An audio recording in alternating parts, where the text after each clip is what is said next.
beraberliğimizi, kardeşliğimizi daim eylesin. Bir sofranın etrafında sizlerle beraber bir lokmayı paylaşmanın gururu ve mutluluğu içerisindeyim.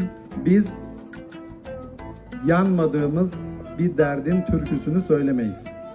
Bizim derdimiz de vatanımıza, milletimize, siz kıymetli vatandaşlarımıza, kardeşlerimize hizmet etmek. Aşk inen koşan yorulmaz diyoruz.